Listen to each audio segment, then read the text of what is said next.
And hello, everyone, and welcome back to Two Guys and a Bible here on Fulfilled Radio, a voice you can trust. My name is Don K. Preston. I am the president of Preterist Research Institute of Ardmore, Oklahoma. And over there is William Bell from Memphis, Tennessee, the founder of All Things Fulfilled. William, great to see you again. Good to be here as always. And ladies and gentlemen, you'll notice how drably I am dressed tonight. uh, Isn't he sharp? That's a nice looking shirt he's wearing. pat yourself on the back there, William. Pat yourself on the back. Uh, William has worn some absolutely beautiful, beautiful shirts, and people have commented on it.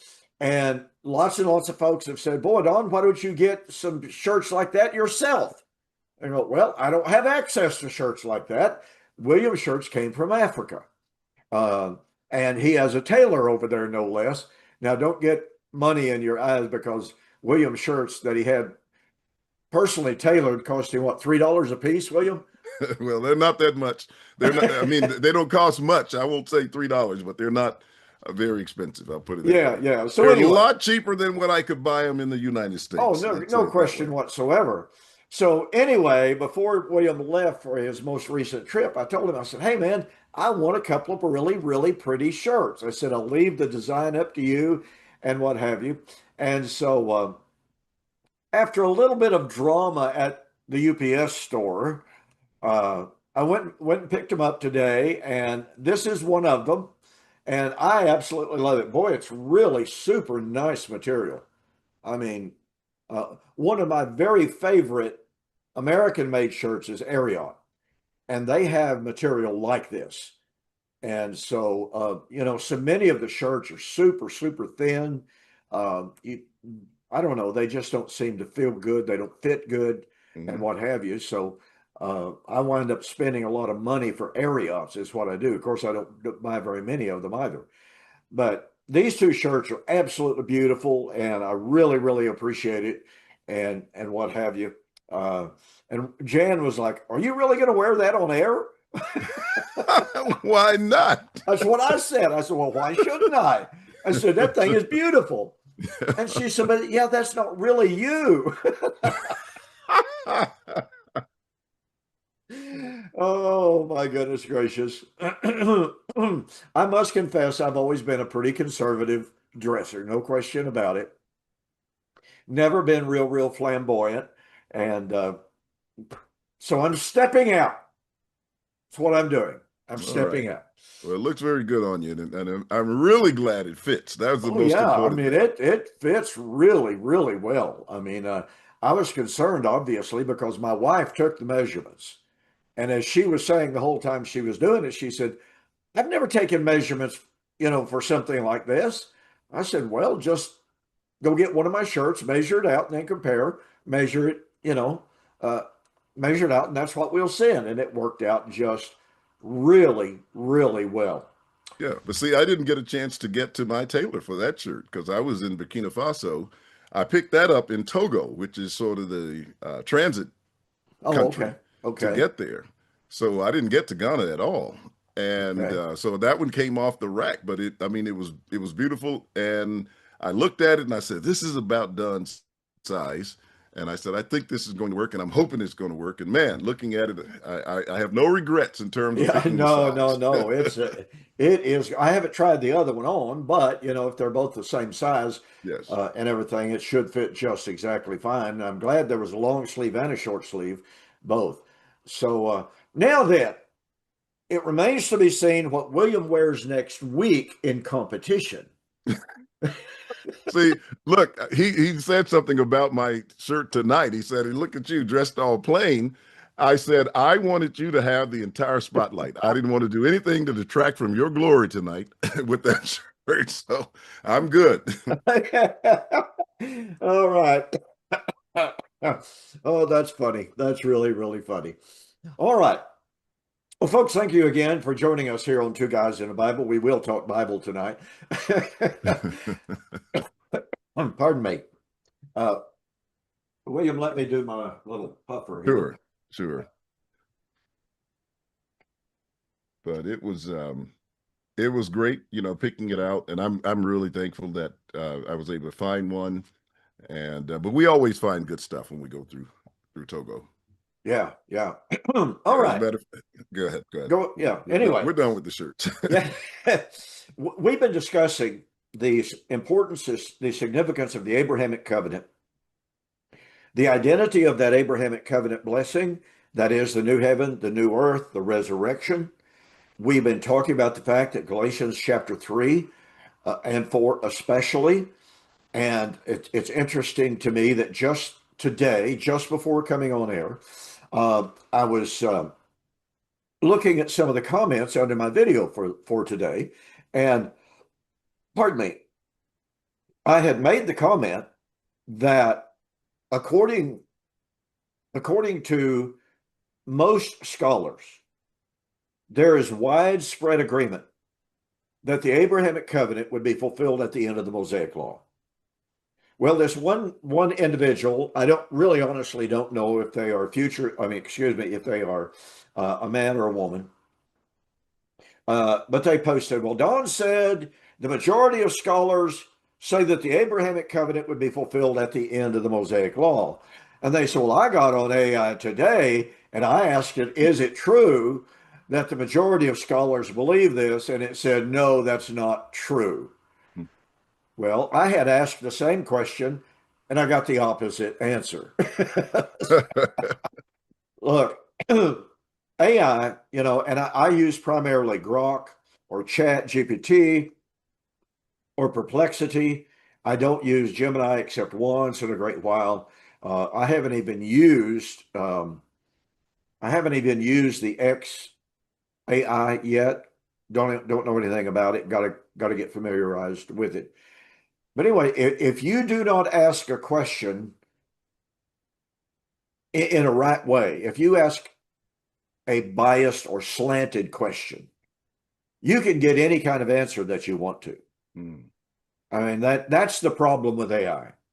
And so personally, when I go to do a search and an inquiry, I said, I want an unbiased, unprejudiced, impartial, fair answer to the following question. I want just the facts. And I have found that that's a really good way to get good answers. But boy, if you slant it either way, it's going to go right along with you. Yeah. It'll dance with you. And that's not the way to do research. Now, this individual said they asked for a fair answer. I'm not convinced they did, to be honest about it. But the bottom line is, in the research that I've been doing, and I've got two brand new commentaries on Jeremiah that I got in just today, another one yesterday, and I've got a whole list of commentaries over there. Every single one of them that goes into detail. For instance, on Jeremiah chapter 3, when it talks about the time is going to come in which men would no longer remember the Ark of the Covenant, and it would no longer be built, but it would be the time of the restoration of Israel and the time of the glorification of Zion, every one of them. This is the ultimate fulfillment of the Abrahamic covenant. So this individual didn't give any examples of scholars who disagreed with that. They just said, no, that's false. But men like G.K. Beale, men like N.T. Wright, and these two that I just got in today, let me see, what are they? Oh, yeah. Andrew Blackwood Jr., commentary on Jeremiah, and a commentary on Jeremiah, Walter Brueggemann. Now, but Walter Brueggemann is recognized as a highly, highly respected Old Testament scholar, very, very well recognized. And both of these men are unequivocal in stating that the Abrahamic covenant promise would come at the end of the law of Moses.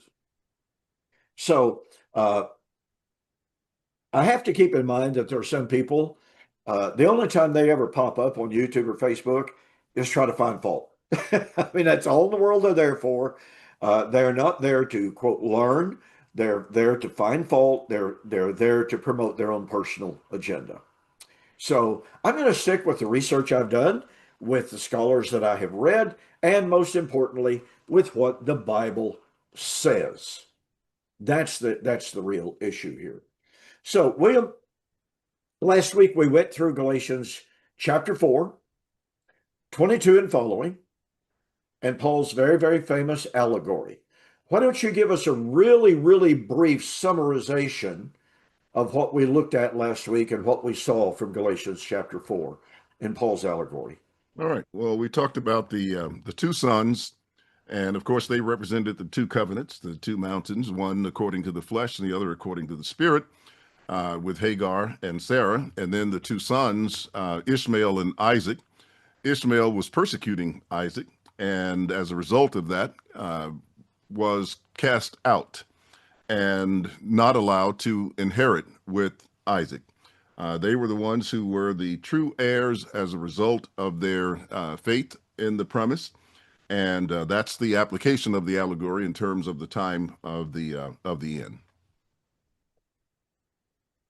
We closed out our program last week by pointing out that what Paul says in Galatians 4 is also taught in two other New Testament books, the book of Hebrews and the book of Revelation. Mm-hmm. And in Hebrews, we likewise find, now some of the constituent elements may be a little bit more tacit, may not be as explicit as explicitly stated, but the concepts are there. So what do we find in the book of Hebrews? We find the fact of a contrast between Moses and Jesus. Moses was a servant in a house. Christ was a son over his own house. Well, that's a contrast between the law of Moses and Christ, is it not, William? Oh, yes. Is that not what Galatians chapter 4 is all about? That's the same theme. Same identical theme. So throughout the book of Hebrews, we have this unfolding of the contrast between the old covenant law of Moses and Christ, and sandwiched in, embedded in those contrasts, we find the Abrahamic promise, the Abrahamic covenant found in Hebrews chapter 6. And last week we took note of just a few things from Hebrews chapter 6. We'll go back over there and we'll take a fresh look at some of the things that we saw, because, boy, this is really, really important. You know, sometimes, William, I don't know if you're like me, but sometimes I feel like Hebrews chapter 6 is the pivot point of Hebrews. And then other times I think Hebrews chapter 9 is the pivot point. I kind of vacillate between those. But nonetheless, what does Hebrews chapter 6 talk about? Starting with verse 13, when God made a promise to Abraham, because he could swear by no one greater, he swore by himself, saying, surely, blessing I will bless you, multiplying I will multiply you. And so after he had patiently endured, he obtained the promise. Well, like we talked last week, the promise that Abraham inherited, the one that he actually did receive, was the physical multiplication of his physical seed and the inheritance of the physical land. That's kind of where we had wound up, correct? That's right. Okay. For men indeed swear by the greater, and an oath for confirmation is for them an end of all controversy. Thus God, determining to show more abundantly to the heirs of the promise. Now, what promise is he talking about now, William? The heirs of the promise here would be the promise that he made concerning Jesus Christ coming and the inheritance that they would receive through Christ. All right.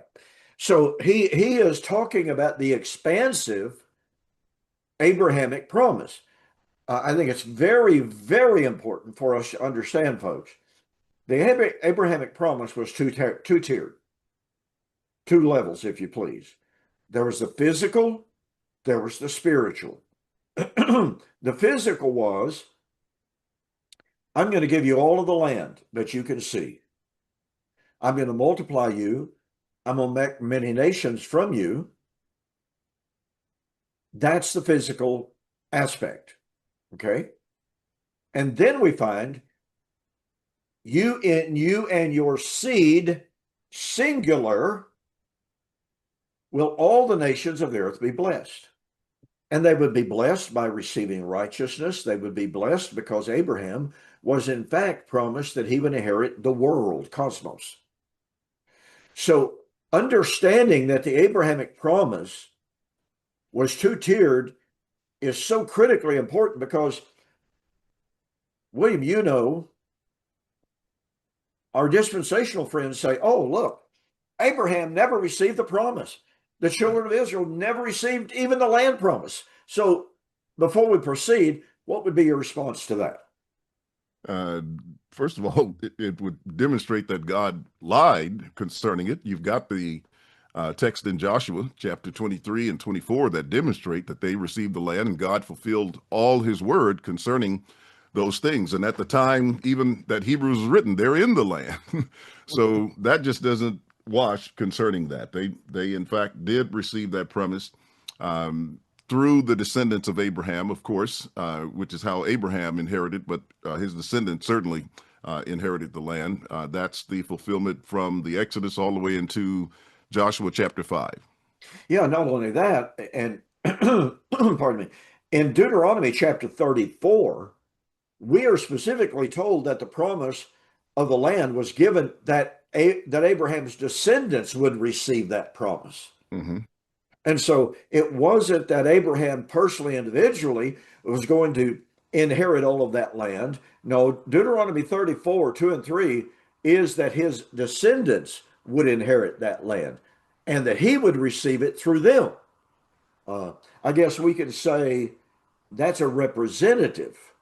Yes, that's I would think that that's what Stephen has reference to in Acts chapter 7 when he talks about God giving him the land, but not so much as much as to set his foot on. So individually, Abraham did not receive it. He received it through his descendants. That's kind of like the tithes being paid through Levi, so to speak. Yeah, exactly. And this is a concept that far too few people really honestly are familiar with in our modern American society. They think, well, he promised Abraham. Abraham never inherited it personally, therefore the promise failed or it waits future fulfillment. No, the idea of corporate identity and representative identity is very, very strong in the New Testament, well, throughout the Bible, as a matter of fact, in which a person represented another person. Mm-hmm. And if this individual received what this individual was promised, then this individual received it because it's their lineage, it's their identity. And when I was in Australia this year, Al Prashon gave a marvelous lesson on the word shaliach, the Hebrew word shaliach. And that is that anyone who was a shaliach was in fact the key representative of someone else. And that if this representative, if this representative shaliach, number one, he did the work of the master. He represented the master in all ways and means. And if he received what the master was due, then the master was receiving it. There was no diminution, of the promise, Mm-hmm. because he is the shaliach. And I've done a terrible job of explaining that. Al Prashon did. It was one of the best word study lessons that I've heard in a long, long time. I've been intending to contact Al and say, send me a copy, an audio-visual copy of your lesson on the shaliach so that I can just really, really absorb every single point that you were making, because I was sitting there going, oh, wow, this is beautiful, beautiful stuff. It really was. So Abraham received the land through his descendants. And in doing so, when the descendants received the land, the promise to Abraham was viewed as fulfilled. And you know, William, I think I've pointed this out in previous programs. I know I have on other people's programs. It's really fascinating to me. You've already mentioned Joshua chapter 24 or 21, 43 to 45, in which at the period of conquest, it was said that Israel had received all the land. Not one word of God's promises failed. Again, that's the period of conquest.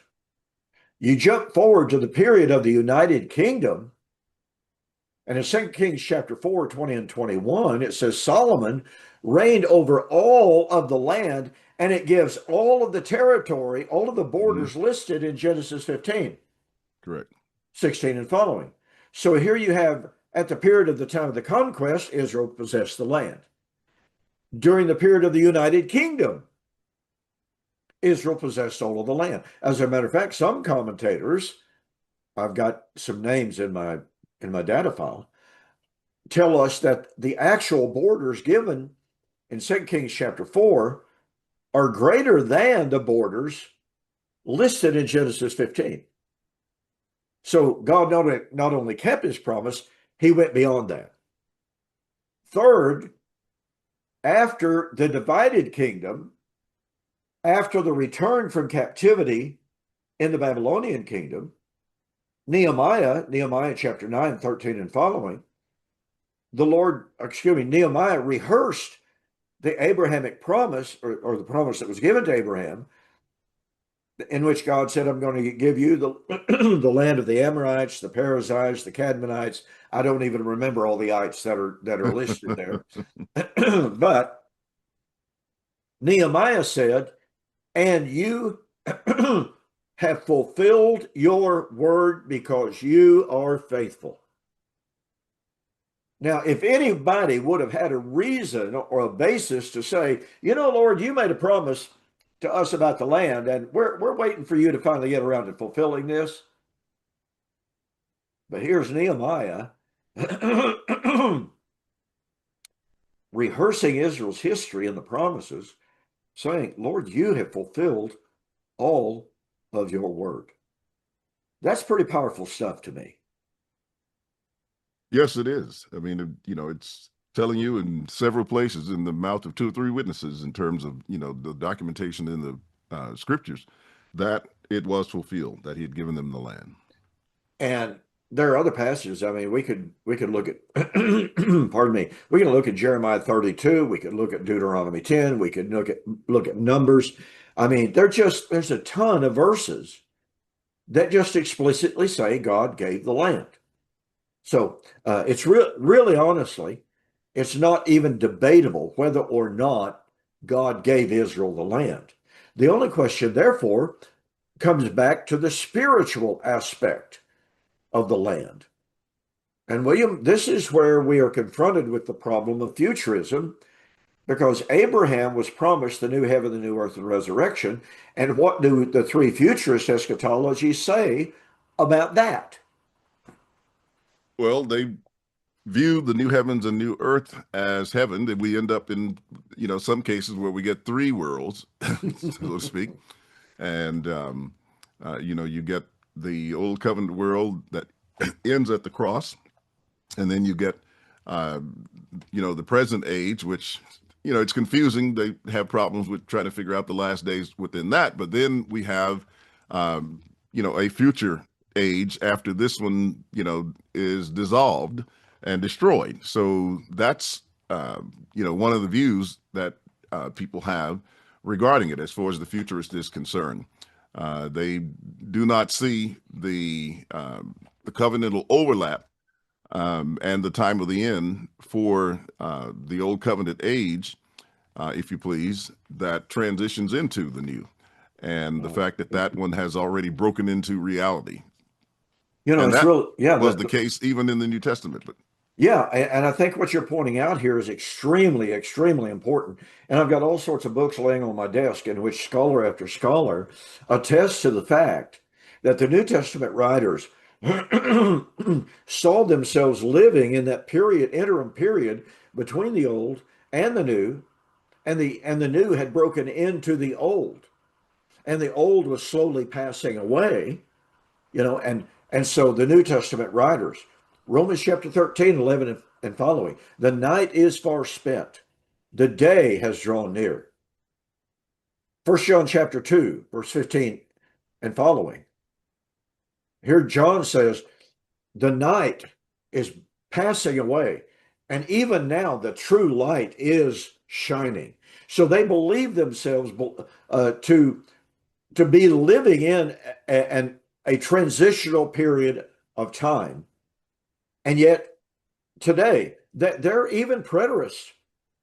I've been involved in discussions lately with preterists who absolutely deny a transitional state. And they say, by the way, just before coming on the air tonight, I was having a bit of a conversation with a preterist, and he said, the law completely passed away at the cross. The law became obsolete at the cross. And you're going, wait a minute. Until heaven and earth passes, not one jot or one tittle shall pass from the law until it's all fulfilled. It wasn't all fulfilled at the cross. Sometimes you feel like going, how many times does Jesus have to repeat this before people start believing it? I think of Luke 24 in a case like that, when he says, these are the words that I spoke with you while I was still with you. And he says he opened their understanding that they might understand or comprehend the scriptures. And he said it was necessary that Christ should suffer. Well, that's what you get at the cross, the suffering of Christ, his death. But then you have these coordinating conjunctions that say, and that he should rise from the dead the third day. And it doesn't stop there. And that repentance and remission of sins should be preached in his name among all the nations, beginning at Jerusalem. And we know that you did not have the gospel going to all the nations. It went to all the nations in terms of the Jews who were scattered and had come on Pentecost. But in terms of going, to the nations, starting with Cornelius and even somewhat with the Samaritans in chapter 8, that had not occurred. And yet that was a part of the gospel mission. All of that was a part of what Jesus had talked to them about in saying this would be the time for the fulfillment of the old covenant. Absolutely. And that that narrative of what Jesus was saying in Luke chapter 20, 24, 44 and following is played out in Acts chapter 1. When Jesus said to his apostles, you shall be my witnesses in Jerusalem, Judea, Samaria, and to the uttermost parts of the earth. And he wasn't saying you'll just do that representatively because they weren't going anywhere on, on the day of Pentecost, but you're going to be my witnesses in these regions. You're going to go to these regions and to bear witness of him. And, there's something else, William. And last week I was in a conversation with an individual who, pardon me, I would almost use the word harassed because they just follow me almost everywhere. And this particular individual said the law passed away at the cross. As a matter of fact, he went so far as to say all three of Israel's final three feast days were fulfilled at Calvary. Wow. Yeah, that's kind of what I said the very first time I read that comment. I go, what? The final three feast days, Rosh Hashanah, Yom Kippur, Sukkot, all of those supposedly fulfilled at the cross, and yet the same individual went ahead to say, in talking about Sukkot, it was fulfilled at the cross, although some elements were not fulfilled until AD 66 when there was a rapture. So this same individual was saying all three of the final feasts were fulfilled at the cross. Oh, wait, they weren't after all. I mean, that's exactly what he was saying. But think about this. In order for anyone, not just this individual, but just like the individuals that I was reading in their comments on my YouTube today, who said the law passed away at the cross, and other people were chiming in and saying, oh, you're exactly right. I go, I'm sorry, that conflates let's just think about it this. William, what was the very first feast day? That was Passover. Passover. Followed by the Feast of Unleavened Bread, followed by the Feast of Weeks, followed by the Feast of First Fruits. Okay? Then came Rosh Hashanah, Feast of Trumpets. Mm-hmm. Then came Yom Kippur, Feast of Atonement, or the Day of Atonement. Then came again Sukkot, Feast of Harvest, Feast of Ingathering. So almost every one of these individuals who tell us and who argue, I remember in my debate with Kurt Simmons, he argued that the last three feast days were fulfilled at the cross. And I pointed out in my debate with him, of course, that debate is in written form, it's available on my website, by saying that the last three feast days were fulfilled at the cross, what they're saying is the last feast day, Sukkot, which was the Feast of Harvest, was fulfilled before the Feast of First Fruits was ever fulfilled. You had the harvest before you ever had the first fruit. Now, you want to talk about anachronism? Yeah. Was he saying that was fulfilled at the cross or at Pentecost? I'm just curious. Make sure I heard you correctly. He said all the last three feast days were fulfilled at Calvary. If that's the case, they're fulfilled. The harvest is fulfilled before you even do the sowing. That's what I'm saying. It's before the sowing, it's before the first fruit. Yeah. I mean, it becomes such an anachronistic mishmash, which is a word that I used in responding to him. Pardon me. And I've also posed this question. If this gets into the question of when was the atonement completed? Now, Paul has a lot to say about forgiveness and redemption and righteousness in the book of Galatians and Hebrews, obviously. So if Yom Kippur was completed, fulfilled at the cross, then William, answer a question. Is it not a legitimate question to ask, okay, Passover was the first feast, and it was the first month of their year. Yom Kippur was in the 7th month. Passover began the year. Sukkot was at the ending of the year. Mm-hmm. They called it the turning of the year. So what this individual and these individuals are doing is they are saying the very the sixth feast day is actually fulfilled at the time of the first. So my question is, and my question to you, William, is this a legitimate question to ask? Why would there be a need for a sixth feast if what was being to be accomplished on the sixth feast was actually accomplished at the time of the first? Well, there wouldn't be, as far as I can see. If it's already done, there's no need to have a sixth feast. It would have already been fulfilled. And back to Sukkot, if Sukkot was fulfilled on Calvary, then when does the sowing take place? And what do you have need for a feast of first fruits? Because, I mean, after all, harvest is back here, you know, first. I mean, it's just pure anachronism. I'm sometimes just staggered, you know, and you, as you well know, down through the years, I invented this Latin term, argumentum ad desperatum. And to me, this is the very epitome of that kind of argumentation.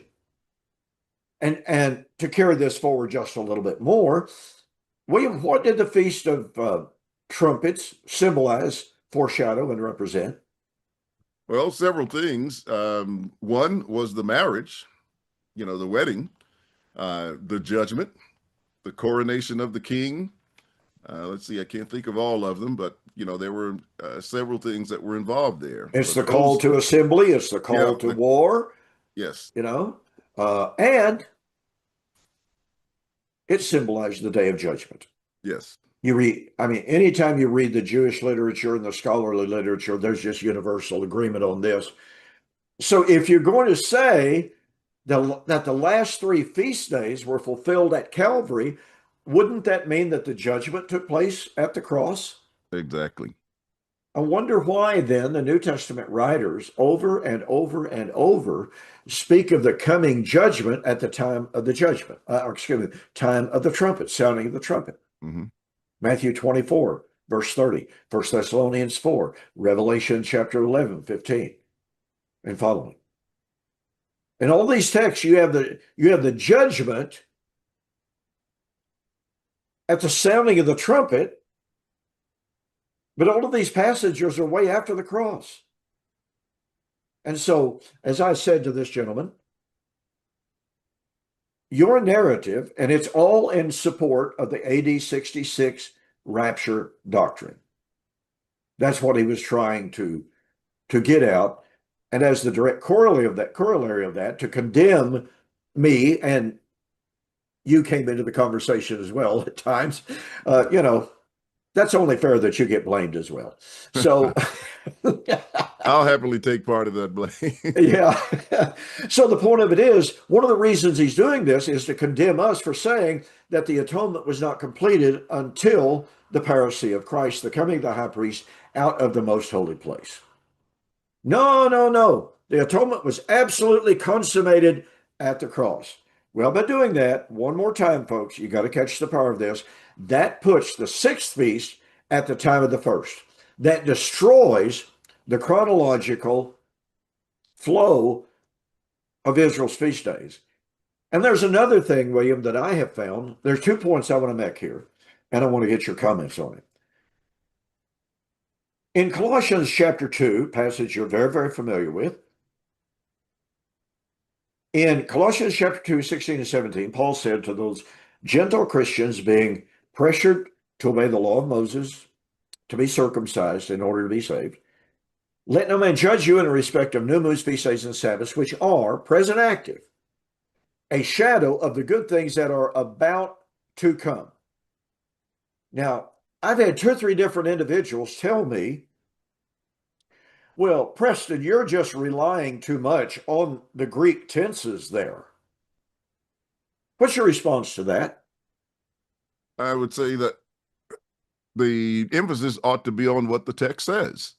If the text demonstrates, gee, that's so simple. Exactly. I mean, why would you want to deviate from what the text actually says? And when it uses the present tense, which says that they are a shadow of things about to come, that's telling you that those events were not in the past, that they were yet to occur, in terms of the fulfillment, and that parallels so many other places in the New Testament, like Hebrews 9, etc.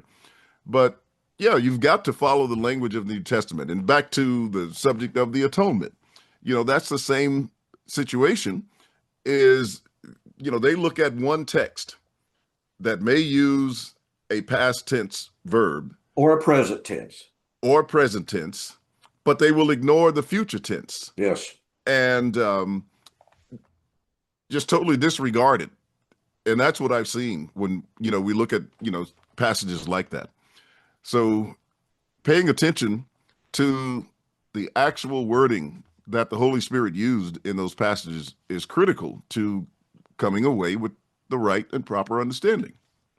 It's interesting to me that this individual, when I kept bringing up the Greek tenses, he literally scoffed at my appeal. Well, all Preston can do is appeal to a single passage with present tenses in it, which I didn't appeal to just one. I appealed to Hebrews chapter 10, Hebrews chapter 9, what have you. But here's what became really interesting. This same individual, and he went to Romans chapter 5, verse 9 and 10, in whom we have received the atonement. And he says, this is a past tense in the Greek. You have to honor the Greek tense.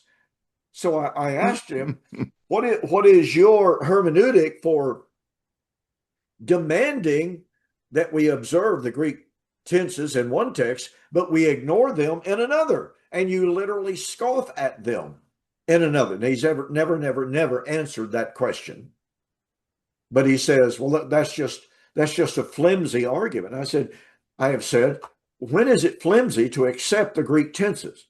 And when is it right to scoff at the Greek tenses simply because the Greek tenses violate your paradigm? That's the problem right there. Another issue, William, and I've been bringing this up over the last several weeks. Well, I've been using it for years, Mhm. but just over the last few weeks, I have brought it up to a couple of different individuals who have insisted that the law of Moses passed away, was nailed to the cross, et cetera, et cetera. And I've gone back to Matthew chapter 5, where Jesus said, until heaven and earth passes, not one jot or one tittle shall pass from the law. And I have asked them, if the law passed away at the cross, then heaven and earth passed away at the cross. Is that correct? Well, most of them didn't want to answer the question. They just simply glossed right over it. To use the terminology, they observed the Passover. And then I have pointed out, here is Jesus saying, until heaven and earth passes, not one jot or one tittle shall pass from the law. And we come to Peter in 2 Peter chapter 3, who is looking for the destruction of heaven and earth. And I have asked the question, is this, number one, when did Peter write this? Was it after the cross? Well, duh. And number two, is this a different heaven and earth from what you demand to be passing away at the cross? Because your position demands that, quote, heaven and earth passed away at the cross. Now, since Peter was still looking for the passing of a heaven and earth, which heaven and earth was he looking to pass away? Similar argument, John in Revelation. At the end of the millennium, John said, I saw heaven and earth pass away, flee away. Iphugein, I think, is the Greek word there, but I forgot. Anyway, but heaven and earth fled away. There's no place found for them. Revelation chapter 21, I saw a new heaven and a new earth, because the first heaven and earth had passed away. So once again, I have asked the question, if according to your paradigm, the law passed away at the cross, then of necessity, heaven and earth passed away at the cross. So here is John writing in the 60s, saying that he was anticipating the imminent passing away of heaven and earth. So once again, my question is, what heaven and earth was John looking to be passing away in a very, very soon context? So, William, is that a valid question? Is that a valid argument? Yeah, it's valid. And, with the many texts in the New Testament, there are several that talk about the passing of heaven and earth. Oh, yeah. Some of them speak of it as happening at that very time. For example, in Hebrews 12, Yeah. the heavens and earth that are being shaken.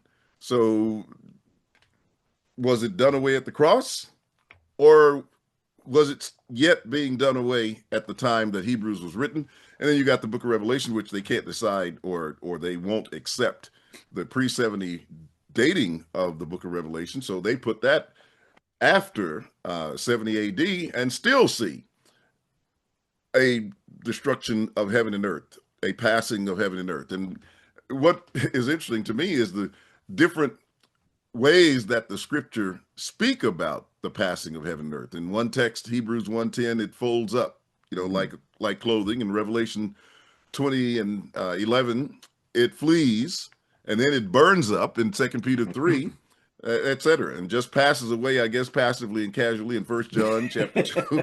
So, it's shaken in Hebrews chapter 12. So you've got all these different ways, and if they're not all the same, and the verb tenses referring to them at the time, then it just really makes no sense. And all of this is written after the cross in terms of those passages that we mentioned. Yeah, I think Jack Scott mentioned on one occasion that according to his accounting, there are 5 different ways that heaven and earth is described as passing away, being destroyed, et cetera, in the New Testament. So which one do we choose? I've mentioned that too. Yeah, I think Jack was the very first time I might have been the first one that said it. That I ever heard say it, and yes, I've heard you say it as well. But that's where you run into these inconsistencies in literalism. You know, well, Earth's going to burn up one day. Well, wait a minute. Hebrews says it's going to grow old like a garment and just simply be put aside. And, according to some people, it's going to be renovated and on and on. So, like I said, the inconsistencies of the futurist views in regard to the passing of the earth. And now the inconsistencies of preterists saying, oh, the law passed away at the cross. Then I've got to ask, what heaven and earth passed away, or was Peter anticipating would pass away in his very near future? And what heaven and earth was John looking to pass away in his very near future? I haven't gotten an answer to those questions, William. Probably won't anytime soon. Probably won't. And it's real interesting. In January, Mike Sullivan and I will be debating Sam Frost and Jeremiah Nortier. They're going to affirm the end of human history. Okay? Good luck with that. Yeah, I know. But boy, I tell you, I've been reading some of Sam Frost's book on why I left full preterism. I had read it before. I've been looking at it a little bit more carefully again and again and again. And every time I read, I have to read 2 or 3 paragraphs just to wrap my head around the word salad that is being used. Let's just say it's bad. It's really, really bad. You talk about grasping at straws and leaning on broken straws. That's all I see him doing. And I see Sam in this book of why he left full preterism. I see him seemingly just making stuff up as he goes along and making assertions for which I really haven't been able to find a whole lot of documentation. Just haven't been able to find it. And to give you for instance, in Matthew chapter 24:21, for then shall be great tribulation, such as never been since the beginning of creation or ever yet shall be. I don't know if you've read Sam Frost on that text or not. He had it on Facebook some time ago. Yeah, not recently. No, I've read him on it. Well, it hasn't been any time recently. I won't impose on you to read it. It's unfathomable. But I'm not a Greek scholar by any stretch of the imagination. And of course, Sam likes to promote and expound and say, well, the Greek says this, and it's this, and it's this, and this, and this. And yet, even though I'm not a Greek scholar, I'm not even as much of a Greek scholar as you are. You know more about it than I do. But I know enough about it so that when I read what Sam is saying, I'm going, that's a bluff. I'm sorry, that doesn't work. And then when I can go to the critical Greek commentators, and I can go to Bible Gateway and look up every single English translation, and not one of them comes within a country mile of agreeing with him. And then, like I said, when you go to the actual Greek scholars, and you don't have a single one of them even coming close to saying what he's saying, then my gut feeling that, yeah, that's a bluff, pretty well vindicated. It's absolutely amazing. But he's got to do that because he says there's always been tribulation. And what Jesus was saying in Matthew 24:21, there's always been tribulation since the beginning of creation, and there will be until the end of human history. Well, you can't find that in the text. No, you can't. I mean, like I said, not a Greek scholar. I know enough to know that is absolutely, blatantly an abuse of the Greek text. I can sit here and use my lexicons. I can use my grammars. I can consult with the men who are world-class Greek scholars far beyond anything that Sam purports to be. And they essentially say, well, no, that's silly. Yeah. So anyway, But I think this is a very, very important issue because we have this Abrahamic promise. And in my research, William, once again, let me say it again. In my research, I'm finding that the scholars are agreed to a consensus position that the Abrahamic covenant promises would be fulfilled at the end of the law of Moses. I mean, I can give citation after citation after citation of world-class scholars. And like I said, G.K. Beale, R.T. France, on and on and on it goes, who agree with that and who state that very, very powerfully. And then these same scholars, as I pointed out last week, turn right around and they tell us, well, yes, the Abrahamic covenant was supposed to be fulfilled at the end of the law of Moses. Oh, but wait, we're still waiting for the new heaven and the new earth, and we're still waiting for the resurrection. William, isn't that taking a Jehoiakim penknife and just slashing through the Abrahamic promise and just ripping it all to shreds? In essence, that's what it's doing. Uh, those cannot be separated in terms of, the fulfillment. And, the Lord said the harvest is the end of the age. And so he's linking it, in Matthew 13 with the end of the law, because that comes at the end of the age. That's Right. Matthew 24 as well, and Luke 21. So when you put those together, that's in essence what it's saying. This gets back to the fact, I think it's called cognitive dissonance, William, in which people, they see their paradigm crumbling around them. And so they start grasping at these broken straws.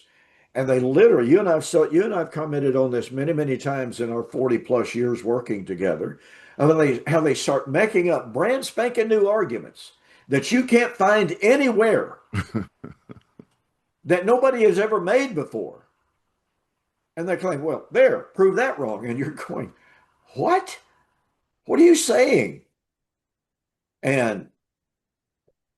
And yet you have to try to give some kind of a of a reasoned argument to something you've never heard before that has no Mhm. bearing in logic or exegesis or hermeneutic. They're just claiming it to be true, and because they claim it's true, therefore it must be true.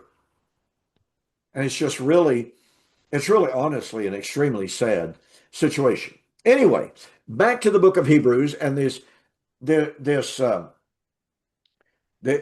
two women, two mountains, two covenants, two sons motif found in Galatians chapter 4. William, we don't find the two women in the book of Hebrews unless I missed it. Do we find a contrast between two women per se? No, only by inference, Right, I would say, right, because if you're talking about the two mountains and the two cities, you're talking about them, but not a specific reference to them. right. I've tried and tried and tried to try to find some elusive reference, and I've never found it, and I don't want to read anything into it that's not there. But we most assuredly do have the two covenants. Well, I sure. mean, that is just that permeates the Hmm. book of Hebrews.